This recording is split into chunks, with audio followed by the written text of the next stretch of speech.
What's up, guys? It's your boy Pride here, and today's video is going to be about Bleach, and more importantly, the humans in Bleach. And we're going to be discussing all the nuances about them and what makes them truly special in this universe. Now, before we get really into it, I just want to say I hope you guys enjoyed the video. If you do, leave a like, and if you're new here, subscribe. I very much appreciate it. And with that out of the way, let's get into the topic of the true value of a human soul in Bleach. The humans in Bleach are pretty much, for the most part, like you and me. Aside for one determining factor, which is every human in Bleach has spiritual energy or spiritual power. For the majority of the population in Bleach, it's not enough to actually do anything with. It's just enough to live. But there are a small percentage of humans that can have high spiritual power, and that small percentage are usually called high-spec humans. These humans have the ability to see and interact with souls and hollows. And in cases where they have extreme high spiritual energy, they can even gain additional abilities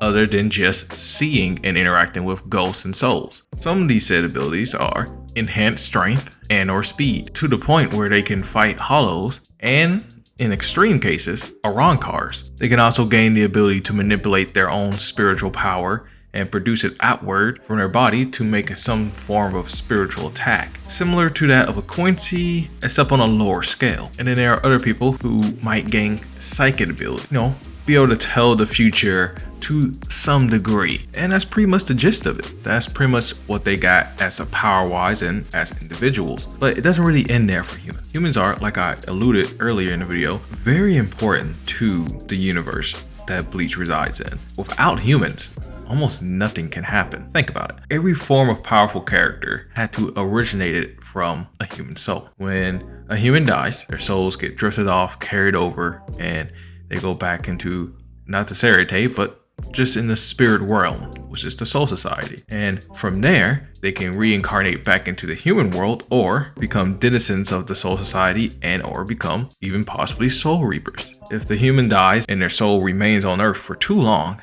their soul becomes corrupted and become a Hollows, who must go to Mundo, which is another plane in the Bleach universe that also has a balance to it. Sometimes there are different variations of high-spec humans, which are like the Quincy's. The Quincy's are a type of humans who not only have high spiritual pressure, but can actively absorb the spiritual energy in their surroundings. But they're still human. They just have additional benefits upon birth. And a Fullbringer is a human whose mom was attacked by a hollow, and the little baby was able to get some of that energy and can now realistically manipulate the spiritual energy in almost everything. And it can really take it up a notch to things that they cherish the most. But I'll talk more about that one in the Fullbringer video. Now, I'm painting a picture as to the fact that humans can be pretty much anything. Good part of it is when they die, but really, when it comes to Bleach, dying is really only the beginning. Or especially with Soul Reapers or Hollows and even Quincy's, all of these other races can live a very long time. But it's more important than the fact that humans can be anything. For humans, more specifically, the human soul is integral to the universe. If there's too many human souls in one world than the other, say if there's too many human souls in the Soul Society or too many human souls in the human world in comparison to the Soul Society or Mundo, then the universe can unravel. The balance can be tilted. And with that, the end of everything, which is why Quincy's got into some pretty big trouble.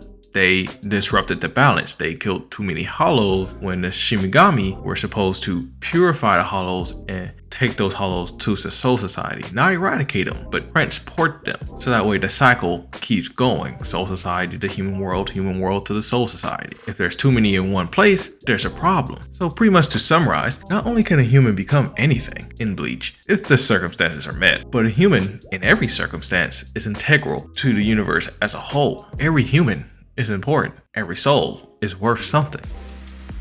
And with all that said, that brings us to the end of the video.